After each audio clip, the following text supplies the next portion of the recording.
오늘 말씀을 통해서 우리 기도 올린 것처럼 새로운 힘을 받고 한 주를 살아낼 수 있는 은혜가 있기를 바랍니다.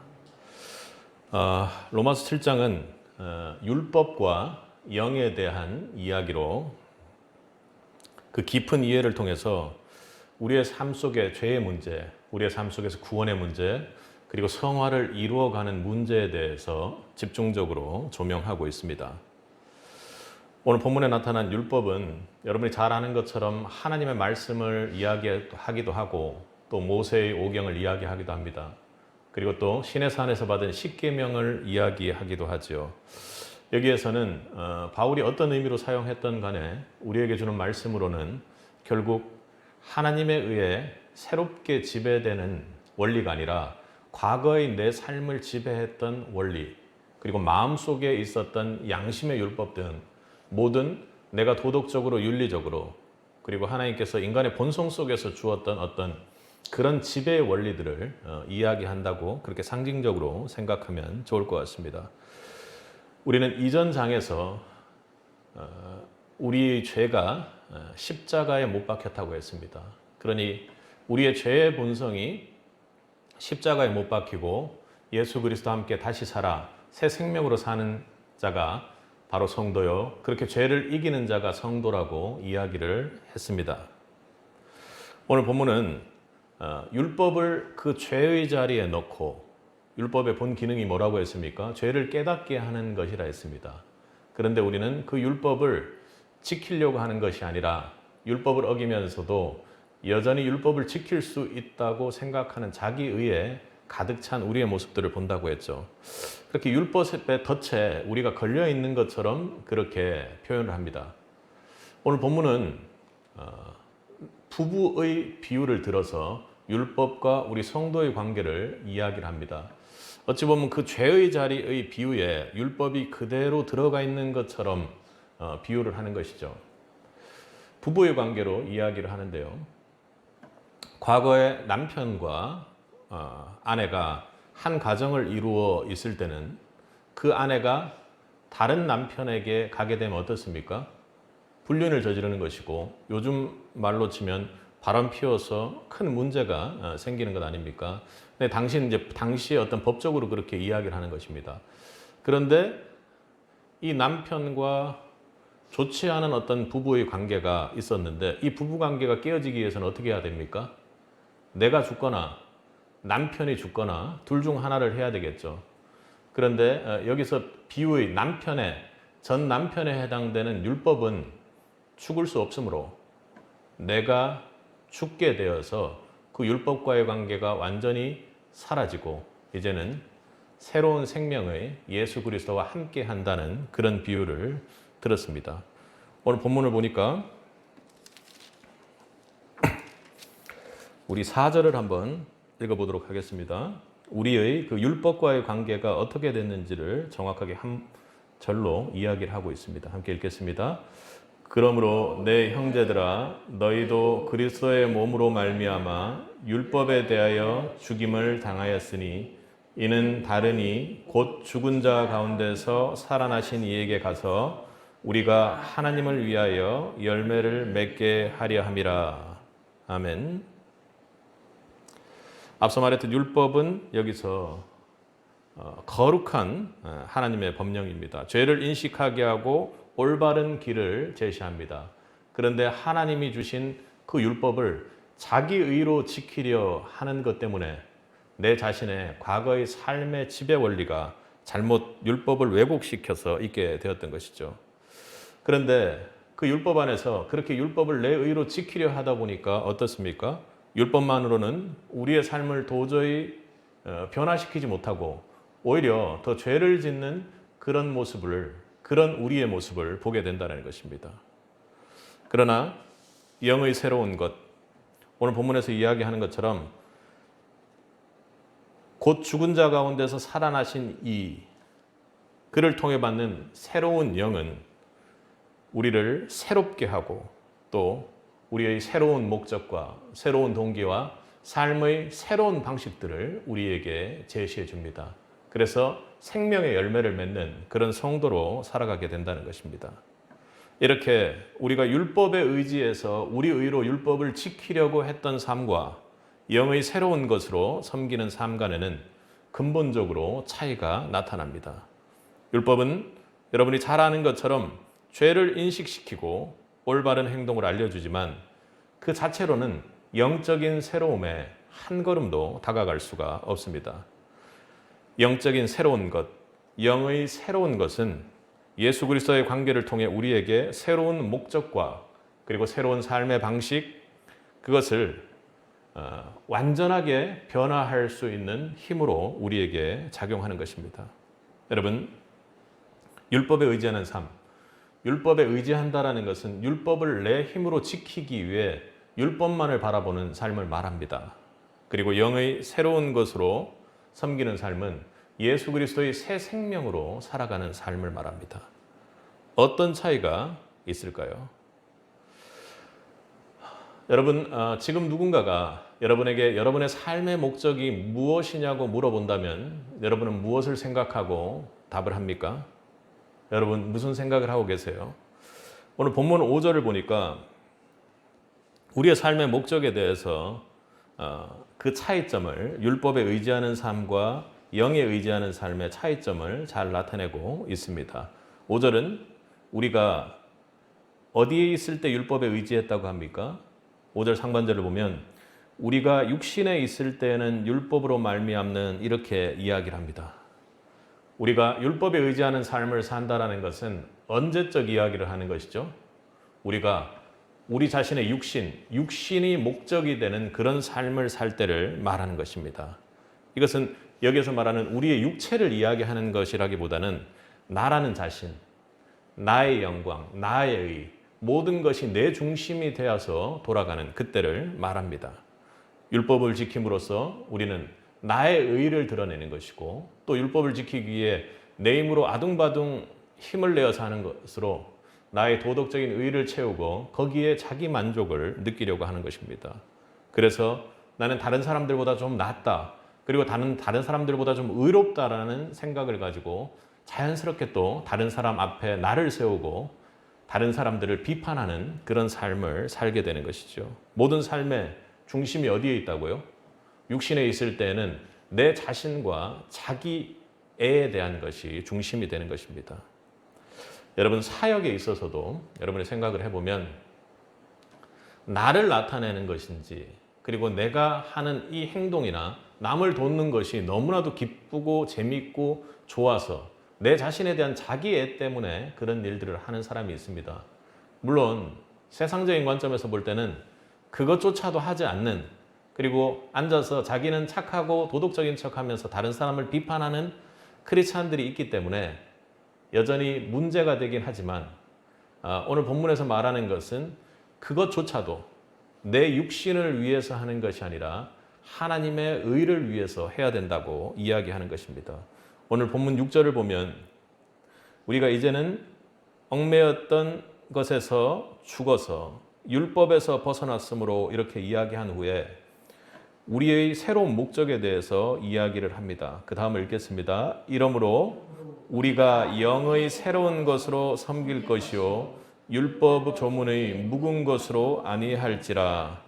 영의 새로운 것으로 섬긴다고 이야기를 합니다. 예수 믿는 성도의 삶은 달라져야 하는 것입니다. 새로운 예수의 생명이 그 삶의 목적이 되어야 하는 것입니다. 예수님의 생명이 목적이면 예수님의 생명을 증거하는 삶으로 우리의 삶이 바뀌게 되는 것입니다. 그러니 왜 그렇게 증거가 되죠? 내 삶 속에서 예수의 생명, 예수 그리스도가 삶의 목적이 되고 가장 선순위에, 최우선순위에 올라와 있기 때문에 우리의 삶을 살아가는 것만 봐도 궁금증이 생기는 것이죠. 세상의 사람들은 자기 중심, 자기의 영광, 자기가 얼마나 세상 속에서 높이 올라가느냐를 생각하면서 살아가는데 예수 그리스도가 목적인 삶, 오늘 본문에서 말하는 것처럼 영의 새로운 것을 섬기는 삶을 살아가는 사람들은 예수 그리스도가 가장 삶 속에서 최우선의 목적에 있기 때문에 사람들이 궁금해할 수밖에 없는 것이죠. 저 사람은 왜 저런 선택을 할까? 저 사람 이상한데? 있을 수가 없는 일인데? 요즘 세상에서는 저런 사람이 있을 수가 없는 일인데 도저히 이해가 안 간다고 하고 우리에 대해서 궁금해하기 시작하는 것입니다. 그런데 시간이 지나서 우리의 행동이나 우리의 삶의 원리들을 바라보면 아, 저 사람이 예수 믿기 때문에 그렇구나. 대체 예수라는 사람이 어떤 사람이기에, 예수 믿는다는 것이 무엇이기에 저 사람이 저렇게 바뀔까 하고 궁금해하는 것이죠. 그게 바로 정확히 예수를 목적으로 삼아서 예수를 증거하는 삶을 살게 되는 것입니다. 영의 새로운 것을 섬기는 삶은 예수가 내 삶의 목적이 되는 것입니다. 여러분들, 이 예수가 내 삶의 목적이 된다는 것을 아주 선명하게 여러분들 세울 수 있어야 합니다. 이것은 내가 예수를 위하여 사역하고 예수님을 위하여서 무엇을 한다는 것과는 약간은 미세한 차이가 있는 것입니다. 오늘 본문이 이야기하는 것은 내가 율법을 지키기 위해 예수 믿는 것, 예수를 드러내기 위해 내 힘으로 살아내지 말라는 것, 그것 자체가 목적이고 그것 안에, 예수 그리스도 안에 내가 있는 것이 중요하다고 이야기하는 것입니다. 이게 여러분에게 오늘 말씀을 전달하는 이해가 될지는 성령님께서 함께 해주셔야 될 텐데, 제가 처음으로 수련회에 가서 수련회를 책임지고 가게 되었던 첫 번째였던 것 같습니다. 수련회라는 데를 제가 처음 가봤죠. 그러니까 뭐 아이들과는 뭐 수학여행이나 이런 것들을 이후에는 처음 가는 어떤 그런 일이었습니다. 거기 가서 정말 혼신을 다해서 기도를 하고, 또 그리고 그때 제가 믿음의 초기 상태였기 때문에 영적으로 하나님께서 은사 주시기를 아이들이 변화하고 그 자리에서 기도했을 때 아이들에게 예수 그리스도의 능력이 나타나는 일이 많이 있었습니다. 그래서 수련회를 갔다 왔더니 정말로 과거의 수련회하고는 다르게 아이들이 뭐 방언을 받는다든지 아니면 아이들이 변화가 생긴다든지 정말 극적으로 변화하는 모습들을 많이 보게 되었습니다. 물론 이후에는 비슷하게 다시 돌아가긴 했습니다만 그 수련회 자체에서는 그런 일들이 일어났습니다. 그런데 제가 혼신의 힘을 다해서 그 수련회를 인도하고 또 함께 했기 때문에 정말로 다시 교회로 돌아왔을 때는 완전히 녹초가 되었습니다.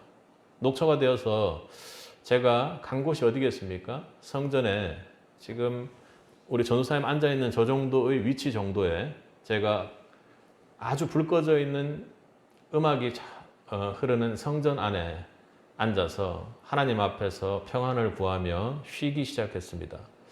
그러니까 뭔가 세상적으로 보면 수능 시험 같은 것을 다 치고 와서 곤하게 그렇게 뭔가 부모님 곁에 혹은 집에 와가지고 혼자 쉬고 있고 멍하니 그렇게 앉아서 기도했습니다. 그런데 제가 기도하는 것은 주님 이렇게 갔다 왔으니까 아마도 제 마음속에 수고했다는 말 한마디라도 주님께 듣고 싶었던 모양입니다. 그런데 주님께서 그 자리에서 저에게 딱 하셨던 말씀이 생생하게 기억이 납니다. 절대로 교만하지 마라. 절대로 교만하지 마라. 이렇게 말씀하셨습니다. 그러니까요, 영의 새로운 것으로 섬기는 것은 내가 누군가를 변화케 하고 예수 그리스도를 통해서 능력이 나타나고 기적이 나타나는 것이 절대로 나의 의를 세우는 것이 되어서는 안 된다고 하나님께서 말씀하셨던 것입니다. 나는 너무나도 최선을 다했고 열심을 다해서 칭찬이라도 한마디 받고 싶었는데 그 마음 깊은 곳에서는 야, 하나님이 이렇게 나를 사랑하셔서 나를 통해서 이런 능력이 나타나게 하시는구나 하는 것을 하나님께서 그 자리에서 깨닫게 해주셨습니다. 그 자리에서 깨닫게 해주니까 어때요? 제 입장에서는 충격이었지만 그것이 제 삶 속에서 그리고 제 사역 속에서 절대로 잊혀지지 않는 하나님의 교훈이 되었던 것입니다. 여러분, 예수 그리스도가 목적이 된다라는 것은 그 생명으로 율법을 지켜 예수의 의를 높이는 그런 자리가 되는 것입니다. 내가 목적이 되는 것이 아니라 나는 그림자조차도 나타나는 것이 아니라 오로지 예수 그리스도의 생명의 의만 높이는 자리입니다.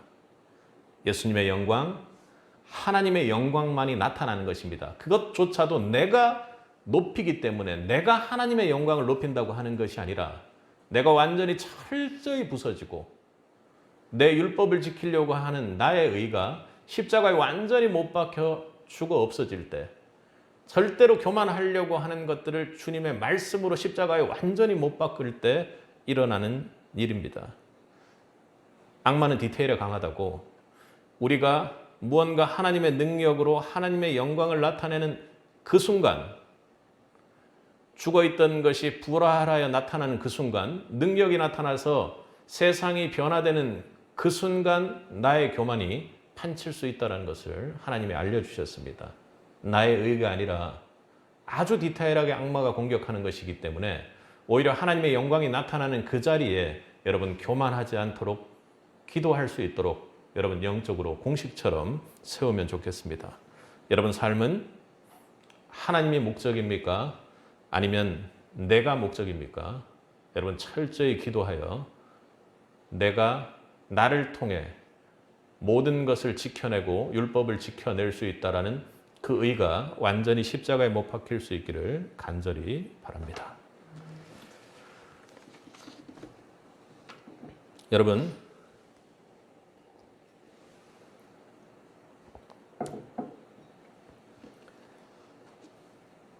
우리가 율법에 의지하여 율법을 내 힘으로 지키기 위해서 사는 삶과 그리고 하나님의 영으로 영의 새로운 것으로 사는 삶의 차이는 삶의 목적이 그렇게 분리되어 있다면 그 삶을 살아가는 방식에서도 너무나도 큰 차이가 나게 됩니다. 여러분 오늘 본문은 우리가 육신에 있을 때 무엇이 우리 삶 속에서 역사했다고 이야기를 합니까? 5절 상반절을 보면요. 우리가 육신에 있을 때는 율법으로 말미암는 무엇이요? 죄의 정욕이 우리의 지체 중에 역사하여 우리로 사망을 위하여 열매를 맺게 했다. 이렇게 얘기합니다. 죄의 정욕이 우리의 지체 중에 역사했다. 이렇게 말합니다. 우리의 지체 중에 역사했다는 것은 삶 속에서 구체적으로 우리의 육신을 통해서 역사했다라는 것입니다. 여러분 그런데 오늘 본문을 보니까 5절은 율법으로 말미암는 죄의 정욕이라고 합니다. 그러니까 얼핏 잘못 보면 율법 때문에 우리 죄의 정욕이 나타났다 이렇게 생각할 수 있을 것 같습니다. 여러분 율법이 나쁜 것입니까? 그런 면에서 보면 율법을 완전히 폐기해야 되는 것 아닙니까? 교리적으로 보면 이런 사람들을 율법 폐기론자라고 그렇게 이야기를 합니다. 바울은 그 논리에 대해서 반박하며 이야기를 하는 것이죠. 율법은 폐기할 것이 아니다. 율법 그 자체는 선한 것이고 우리의 죄를 선명히 드러내는 것이다 라고 이야기를 합니다. 우리 읽지 않은 본문이니까 12절, 13절을 이어서 한번 읽어보도록 하겠습니다. 율법이 어떤 것인지에 대해서 바울이 선명하게 이야기하는 것입니다. 이로보건대 12절 13절입니다. 이로보건대 율법은 거룩하고 계명도 거룩하고 의로우며 선하도다. 그런즉 선한 것이 내게 사망이 되었느냐? 그럴 수 없느니라. 오직 죄가 죄로 드러나기 위하여 선한 그것으로 말미암아 나를 죽게 만들었으니 이는 계명으로 말미암아 죄로 심히 죄되게 하려 함이라. 여기서 보면 율법 자체는 거룩하고 계명도 거룩하고 의로우며 선하다 했습니다. 하나님께서 주신 율법이 선하고 의로운 것은 너무나도 당연한 것입니다. 그런데 그 선한 것이 내게 사망이 될 수 있겠느냐? 그럴 수 없다. 그것은 그 이후에 나타나는 것처럼 오직 죄가 죄로 드러나게 하기 위해서 우리에게 주어진 것이지 오히려 그것이 주어졌을 때 그 율법을 어떻게 해요? 우리가 지키지 못했기 때문에 문제가 생긴 것이지 그 율법 자체에는 전혀 문제가 없다라는 것입니다. 율법은 죄를 더욱 죄로 선명하게 우리에게 얘기해 준다는 것이죠. 문제는 무엇입니까? 문제는요. 죄의 연약함 때문에 그 율법을 우리 힘으로는 도저히 지킬 수 없다라는 것입니다. 율법은 보통 무엇을 줍니까? 율법은 이렇게 하지 말라라는 이야기를 하고 또 이렇게 하라는 이야기를 합니다. 그런데 하지 말라라고 율법이 이야기하는 것은 어때요? 우리의 죄의 본성 때문에 반드시 그 일을 저지르게끔 되어 있는 것입니다. 그리고 율법에서요, 이렇게 하라고 하는 것은요, 절대로 그 길로 가지 않고 또 엇길로 세워나가는 게 우리의 본성입니다. 내 욕심대로 한다는 것이죠. 오늘 본문에 얘기하는 것처럼 율법은 그렇게 하지 말라고 하는데 나의 죄의 정욕이 살아나서요, 율법이 하지 말라고 금지하는 것을 나는 해버린다라는 것입니다. 율법은 이렇게 하라고 이야기하는데요, 나의 죄의 정욕이 살아나서 율법이 하라고 하는 것을 하지 않는 쪽으로 가게 된다는 것이죠. 오히려 율법이 내가 이 율법을 어기고 있구나, 죄를 짓고 있구나 하는 것을 더욱 죄되게 선명하게 나타낸다는 것입니다. 바꾸어 말하면 우리는 이 율법을 하나도 지킬 수 있는 그런 능력이 없는 자들이라고 고백하는 것입니다. 여러분, 그런데 예수 그리스도를 믿고 성도의 삶은 어떻습니까? 죄의 정욕, 내 욕심과 내 마음대로, 내가 하고자 하는 내 소욕대로 하는 삶이 아니라 성령과 성령의 역사대로 살아가는 삶이라고 이야기합니다. 우리 6절을 한번 읽어보도록 하겠습니다. 이제는 우리가 얽매였던 것에 대하여 죽었으므로 율법에서 벗어나니 이러므로 우리가 영의 새로운 것으로 섬길 것이요 율법 조문에 묵은 것으로 아니할지라. 본문은 영의 새로운 것을 섬긴다고 했습니다. 앞서 말하면 예수 그리스도의 생명 혹은 성령으로 한정지어서 이야기할 수도 있겠지만 이것은 그것보다 더 큰 범위로 앞서 제가 얘기했던 것처럼 성령과 그리고 성령의 이 땅에서의 사역을 통해서 성령이 나를 통해 역사하고 일해 나가는 것을 통해서 우리가 삶을 살아가게 된다고 이야기하는 것입니다. 그러니 성령의 지배 원리를 우리는 따라가는 것입니다. 그것이 바로 하나님의 우리를 통해 일하고자 하는 하나님의 방식인 것입니다.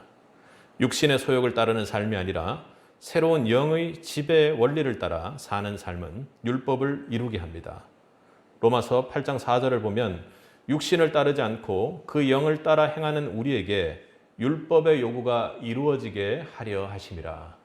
아멘. 그러니 하나님은 이 땅에서 우리가 율법을 이루어가는 것을 내 힘으로 육신대로 내 소욕대로 나를 드러내기 위해서 아둥바둥하는 그런 삶을 살아가라고 이야기하는 것이 아니라 그 율법을 이루는 것마저도 하나님께 주신 그 계명을 이루어가는 것마저도 로마서 8장 4절에 얘기하는 것처럼 하나님의 새로운 지배의 원리, 내 안에 계신 성령님과 그 성령님께서 이루어가는 그 사역을 통해서 예수 닮은 삶을 살아가도록 우리를 이끌어 가신다는 것이죠. 예수님도 성령 충만을 받아 성령의 인도를 따라 마귀에게 육체의 소욕을 향한 공격을 벗어나셨습니다. 그리고요, 예수님께 성령 충만하지 않았다면 사역의 길을 떠날 수도 없었을 뿐더러 십자가를 지는 그런 고난을 절대로 감수하지 못했을 것입니다. 마귀는 계속해서 예수님을 고난과 죄의 고통을 통해서 하나님과 분리되는 것에 대한 그 두려움을 계속 주었을 것입니다. 그러나 성령을 붙잡고 십자가 안에 나타난 하나님의 지혜를 끝까지 붙잡고 나아갈 수 있게 했던 것이죠. 영은 영의 새로운 것을 섬기는 삶은 성령의 역사를 믿고 기다리는 삶입니다. 그러니 성도의 삶 속에서는 반드시 성령의 역사가 일어나야만 하는 것입니다. 성도의 삶은 성령의 역사가 없이는 성도의 삶이라고 이야기할 수가 없는 것이죠. 여러분, 율법을 지키는 것도 성령의 사역인 것입니다. 처음부터 보면 죄를 깨닫는 것도 성령의 사역입니다.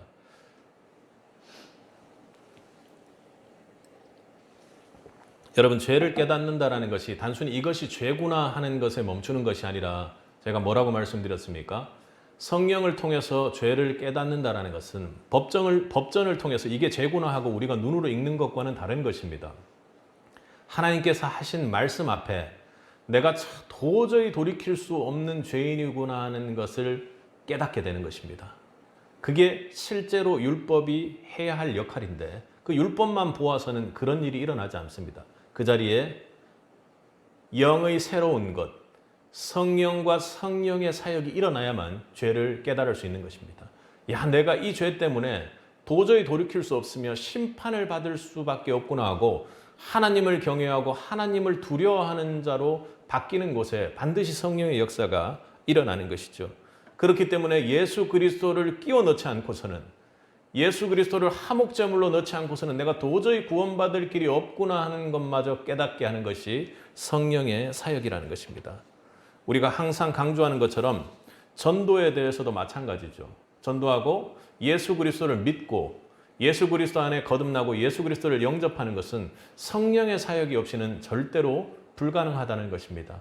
내 기도 때문에, 내가 무언가를 하는 것 때문에 일어나는 것이 아닙니다. 물론 하나님께서는 우리가 그렇게 함께하며 하나님의 사역을 해나가는 데 동참하기를 원하십니다. 그러나 실제적으로 이 땅에서 일어나는 사역은 내 안에 계신 성령으로 말미암아 그런 새로운 영의 변화, 새로운 지배 원리로의 변화가 일어나는 것이죠. 어떤 한 사람이 교회에 나오는 것이 의미 있습니다. 그러나 그것을 통해서 성령이 역사하고 그 한 영혼이 죄를 깨달을 수 있도록 성령이 반드시 사역해 주셔야 그 일이 가능하다는 것입니다. 여러분이 교회 안에서 일어나는 여러 가지 일들을 돌아보면 내 삶의 방식이 육신의 소욕, 죄의 정욕을 통해서 일어나는 것인지 아니면 성령의 사역을 통해서 일어나는 것인지가 매우 중요합니다. 초대교회의 가장 중요한 특징은요, 함께 모여 교제했습니다. 그러나 그 교제 가운데 가장 중요한 것은 사람과 사람 사이의 그 교제 가운데 말씀이라는 것이 있어서 그렇게 말씀이라는 상징적인 그 떡을 떼며 함께 교제했다라는 것입니다. 우리 다음 세대 사역, 그리고 이후에 우리 교회 안에서 있게 될 어떤 스터디 같은 경우에도 여러분 마찬가지입니다. 말씀 공가도 어떻게 해요? 다음 세대 사역에서는 짧게 해야 됩니다. 그것은 말씀의 길이가 짧으냐 기냐 이런 얘기를 하는 것이 아니라 나머지 불필요한 사변을 줄이라는 것입니다. 여러분 개인적인 이야기나 개인적인 설득은 다음으로 미루고 어떻게 하면 이 아이들, 다음 세대 아이들이 예수를 좀 더 알 수 있을까? 성령께서 어떻게 하면 사역할 수 있을까를 가지고 여러분들이 말씀도 하고 공가도 해내는 것입니다.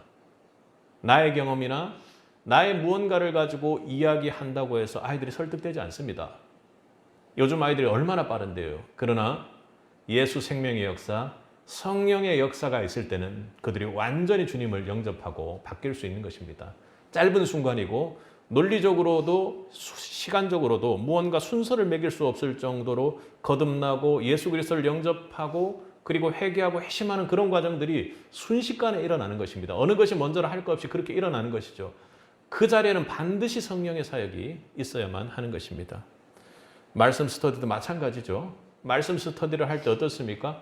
말씀을 가지고 말씀에 대한 은혜를 함께 나누어야지 그걸 통해서 우리가 설교에서 듣는, 이해하기 좋게 하기 위해서 듣는 예와 같이 내 삶의 큐티들이 말씀 스터디 안에 들어가면 어떻습니까? 그 말씀 스터디가 너무나도 장황하고 사변적으로 길어지게 됩니다. 그런 자리에서 성령의 역사가 나타나기가 매우 힘들다는 것이죠. 여러분, 예배도 마찬가지입니다. 예배가 어찌 보면 우리의 삶 속에서 예배가 즐겁게 여기에서 쇼처럼 찬양도 하고 세상처럼 그렇게 감성에 젖을 수 있는 그런 찬양들도 함께하고 우리의 감정을 촉촉하게 만드는 것이 좋을지도 모릅니다. 그러나 지금 오늘 본문에서 이야기하는 것처럼 내 입맛에 맞게끔 드리는 것이 아니라 신령과 진정으로 드리는 예배가 참 예배인 줄 여러분 믿을 수 있길 바랍니다. 세상의 방식 그리고 세상의 뜻대로 그렇게 하는 것이 우리 성도의 삶을 지배하는 원리가 되어서는 안 된다는 것이죠.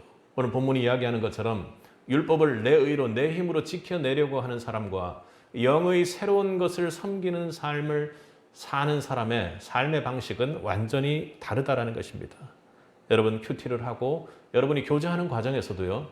절대로 내 사랑을 주려고 그렇게 애를 쓰지 마십시오.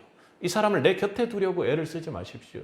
이 사람이 예수님 곁으로 바짝 붙을 수 있도록 예수님 곁에서 예수님과 함께 교제하고 인격적으로 자라나갈 수 있도록 여러분들이 먼저 믿은 자로서 함께 기도해주고 그 방향을 말씀으로 제시해 주는 것이 어떻습니까? 세상의 사랑 방식은 한계가 있습니다. 그러나 예수 그리스도의 사랑의 방식은 끝이 없습니다. 한계가 없는 것이죠. 성령님께서도 그러셨습니다. 우리에게 세상의 사랑으로 대하지 않으십니다. 성령님께서는 우리로 하여금 죄를 깨닫게 하시고 예수 그리스도의 생명을 바라보게 하시고 그 길로 갈 수 있도록 우리를 항상 함께 하시며 인도하시며 이끄는 것입니다. 율법주의가 먼저가 아니고 또 율법을 없애는 것도 아니고 성령의 인도를 따라 도덕과 율법을 넘어서는 그리스도인이 될 수 있기를 간절히 바랍니다. 그리하여 예수 생명을 깨닫게 하는 성령님과 함께 하시기 바랍니다. 그 생명을 누리는 성령님과 함께 하시기 바랍니다. 여러분 안에 십자가의 사랑이 있습니까? 그 십자가의 사랑이 희미하게 되어 있는 이유가 오늘 본문은 성령의 새로운 것을 섬기는 삶을 살고 있지 않기 때문이라고 이야기하는 것입니다. 그렇다면 성령의 인도를 따르지 않는다면 우리가 하나님 앞으로 나가는 것조차도 답답한 길이 될 수가 있는 것입니다. 우리 같은 사람이 어떻게 예수 그리스도를 사랑합니까? 어떻게 예수를 믿습니까? 성령의 역사가 아니고는 불가능하다는 것입니다. 그리고 여러분들이 어떻게 지속적으로 이웃사랑을 합니까?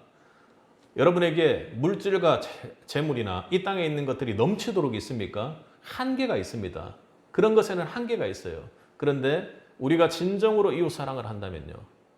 저 죄의 질곡 속에서 빠져가고 어디로 가는지를 모르고 저렇게 흘러가는 한 영혼을 한해 복음을 전하고 예수 그리스도를 성령의 사역을 믿고 전할 때 여러분에게 다른 죄의 소욕을 따라 사는 삶과 다른 삶이 펼쳐질 것입니다. 여러분, 다음 세대 아이들, 그리고 여러분의 자녀들, 그리고 여러분 곁에 있는 누군가를 한번 생각해 보면 절대로 여러분의 힘으로는 변하지 않습니다. 그런데 예수 그리스도가 그 사람들과 함께 한다면 반드시 새로운 삶의 원리가 그들을 지배하게 될 것입니다. 여러분의 배우자도, 그리고 나의 자녀들도, 그리고 여러분들이 사역하고 여러분이 공과 속에서 만나는 그런 새로운 영혼들도, 여러분, 그리고 내 재색관들도요. 율법을 지키는 데 머물지 말고 그 율법을 성령을 믿고 성령의 사역을 통해 반드시 넘어서는 자들이 되길 바랍니다. 성령을 믿고 의지하고 간구하십시오. 성령님의 음성에 여러분 반응하십시오. 그렇다면 여러분이 겪고 있는 그 어려운 삶 속에서 죄의 소욕 때문에 생기는 그 문제를 성령님께서 반드시 뛰어넘게 해 주실 것입니다. 여러분을 성령님이 인도할 수 있기를 주님의 이름으로 간절히 축복합니다. 여러분 5절 본문 전체를 한번 읽어보도록 하겠습니다. 우리가 육신에 있을 때에는 율법으로 말미암는 죄의 정욕이 우리 지체 중에 역사하여 우리로 사망을 위하여 열매를 맺게 하였느니. 본문 5절을 읽어보니까 결론적으로 우리가 어떤 열매를 맺었다고 합니까? 사망을 위하여 열매를 맺게 했다고 합니다. 과거의 율법을 지키기 위해 아둥바둥 애쓰는 삶, 결국에는 사망의 열매만을 맺게 되는 것입니다. 왜요? 우리의 감정은 불완전하고요. 그리고 우리의 능력은 그것을 뛰어넘어서 진정으로 율법을 지키는 일이 불가능하기 때문입니다. 여러분, 율법을 가장 잘 지키는 바리새인들, 여러분들 생각해 보십시오. 그들의 끝은 어땠습니까? 자기 자신도 지킬 수 없는 것을 그 잣대를 가지고 다른 사람을 비판하고 정죄했습니다. 자신의 죄는 전혀 깨닫지 못하고 십자가를 바라보고 나는 좀 괜찮다고 생각하는 무리들이 그 무리들 아닙니까? 결코 주님께서 그런 무리들을 알아보지 못한다고 이야기했습니다. 아무리 주여 주여 해도 천국에 들어갈 자가 아무도 없다고 했던 것입니다. 율법 앞에 성령의 역사로 깨닫지 못하는 자는 절대로 구원을 받을 수 없으며 천국의 역사를 써나갈 수 없다고 오늘 본문이 이야기하는 것입니다. 사망의 열매밖에 맺을 것이 없다는 것이죠. 오늘 본문 4절을 보면 그런데 영의 새로운 것을 섬기는 자의 삶에는 어떤 열매가 맺히는지 한번 읽어보도록 하겠습니다.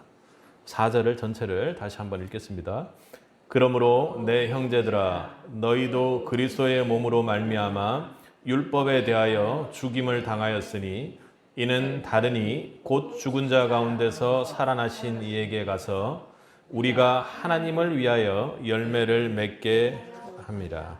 누구를 위해서요? 하나님을 위하여 열매를 맺게 하는 것입니다. 여러분, 하나님을 위하여 열매를 맺게 해야 하는 것인데요. 내 마음대로, 내 원하는 대로 하나님께 이게 하나님의 열매입니다 하고 드리면 되겠습니까? 하나님을 위하여 하나님의 열매를 맺는 것이 우리 성도의 삶이라는 것을 여러분 기억할 수 있길 바랍니다. 무슨 열매입니까? 하나님을 위하여 우리가 맺는 열매, 바로 성령의 열매입니다. 하나님이 맺는 열매죠. 우리 갈라디아서를 한번 찾아보도록 하겠습니다. 5장 16절부터 보겠습니다.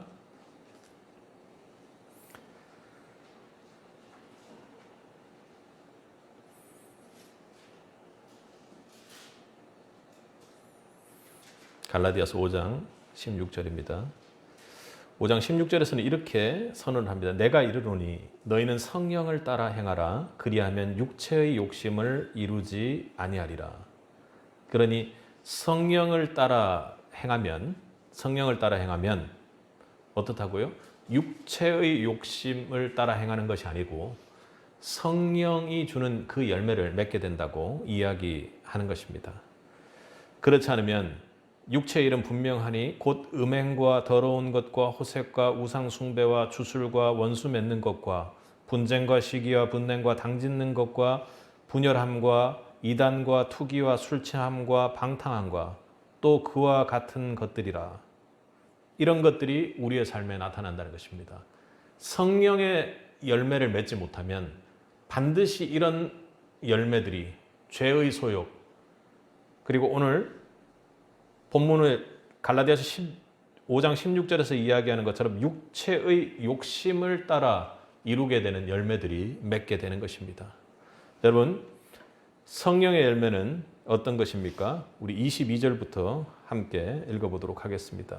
오직 성령의 열매는 사랑과 희락과 화평과 오래 참음과 자비와 양성과 충성과 온유와 절제니 이 같은 것을 금지할 법이 없느니라. 24절에 말하는 것처럼 우리가 육체와 함께 그 정욕과 탐심을 십자가에 못 박았다면 새로운 법, 성령의 법에 따라 그렇게 열매들이 맺히게 된다고 이야기합니다. 여러분, 예수님이 이 땅에서 맺은 열매, 이 열매가 왜 맺히지 않습니까? 왜 우리가 이렇게 예배드리고 말씀 보고 기도하는데도 왜 맺히지 않는 거예요? 왜 맺히지 않는 겁니까? 오늘 본문의 말씀대로라면 이 성령의 열매마저도 자기 힘으로 맺으려고 아직도 율법적으로 노력하고 있기 때문에 그런 것입니다. 여러분, 다시 한번 말하지만 이것은 바로 성령의 열매입니다. 내가 아무리 노력한다고 해서 맺히는 것이 아니라는 것이죠. 성령을 통해서 내가 죄의 비참함을 깨닫고, 그리고 성령께서 내 안에서 역사하게 하시고 내 삶 속에서 성령이 삶을 지배하는 그 삶의 역사가 일어나지 않는 한은 절대로 맺힐 수 없다고 이야기하는 것입니다.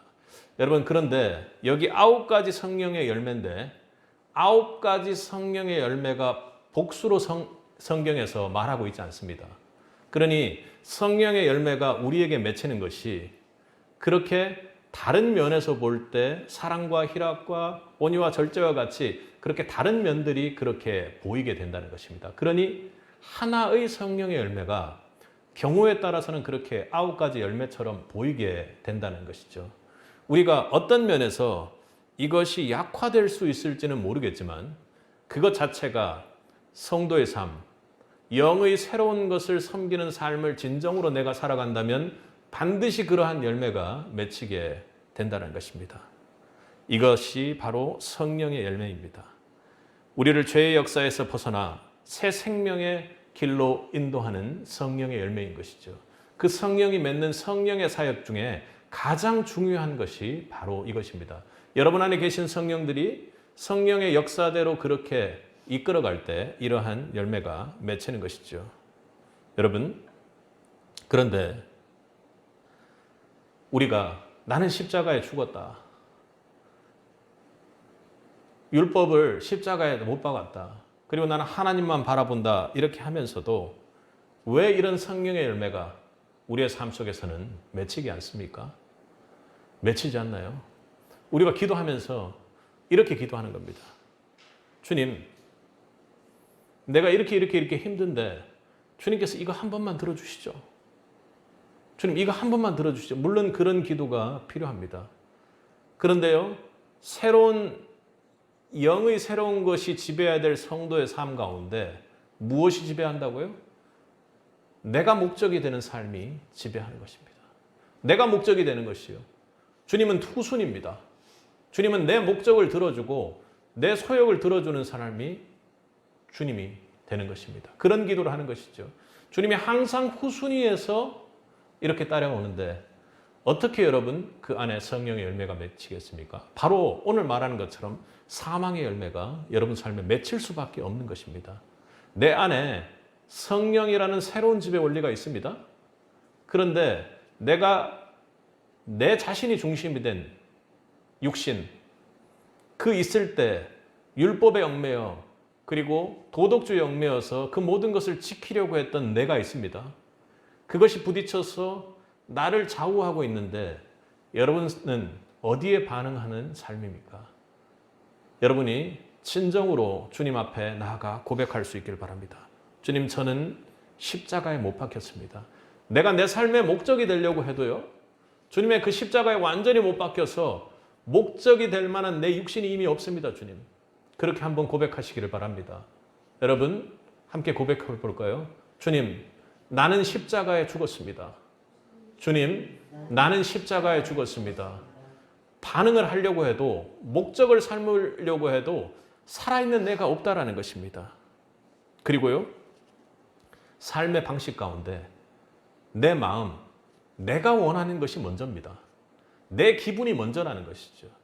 내 마음 속에 기쁨이 있습니다. 그러면 기쁩니다. 내 마음 속에 분노가 올라옵니다. 그러면요, 예수님이고 뭐고 없이 그냥 거기에 분노를 붙잡아 버립니다. 그리고 내 마음 속에 욕심이 있습니다. 거기를 붙잡아 버립니다. 내 마음 속에 다른 사람을 미워서 다른 사람을 비판하고 있습니다. 그러면요, 그 마음대로 그냥 가버리는 거예요. 그런데 지금 성령이 새롭게 제시하는 역사는요, 사랑하라, 원수를 위해서 기도해라, 용서해라. 도저히 불가능한 일 같지만 어떻게 해요?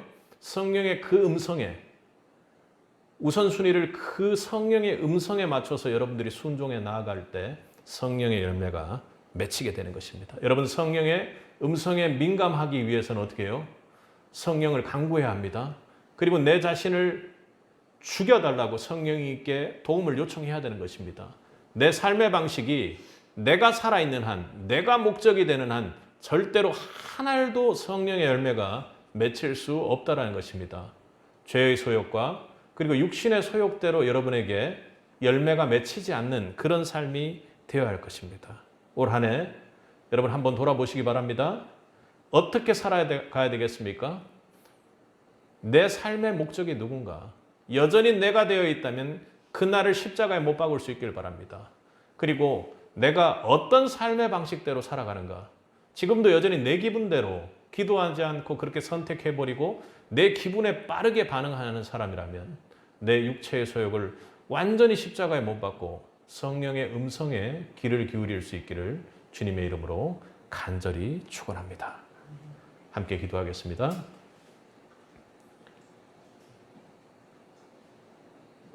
사랑과 은혜가 풍성하신 아버지 하나님, 주님, 오늘 말씀 속에서 여전히 내 삶의 목적이 주님이 아닌 나 자신이었음을 주님 앞에 고백합니다. 주님, 철저히 주님 앞에 모든 것을 고백하며 나아갑니다.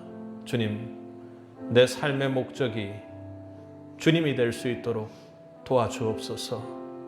주님 앞에 나아가 나를 위해 십자가에 못 박히신 그 주님을 믿는 믿음으로 새롭게 내 삶이 변화되어 나가기를 간절히 소원합니다. 주님, 또한 우리의 삶 속에서의 원리가 내 육체의 소욕, 내 기분대로 되지 않기를 원합니다. 하나님을 우롱하고 예배를 뒤로하고 기도를 뒤로하고 그리고 말씀을 뒤로하는 자가 아니라 오로지 성령의 음성에 민감한 자 될 수 있도록 말씀에 철저히 순종하여 우리의 삶에 성령의 역사가 일어날 수 있도록 도와주시기를 간절히 소원합니다. 주님, 우리가 기도함으로 성령을 구할 때 주님께서 가장 좋은 것으로 주신다고 약속의 말씀 주셨습니다. 우리 기도에 구할 것이 이 세상의 것, 내 육신의 것, 내 욕심의 것이 아니라 먼저 하나님의 나라의 의를 구하고 성령을 간절히 구하는 세비 성도들 될 수 있도록 주님 도와주옵소서. 우리가 열매 맺길 원하는 것은 분명히 성령의 열매임이 분명합니다.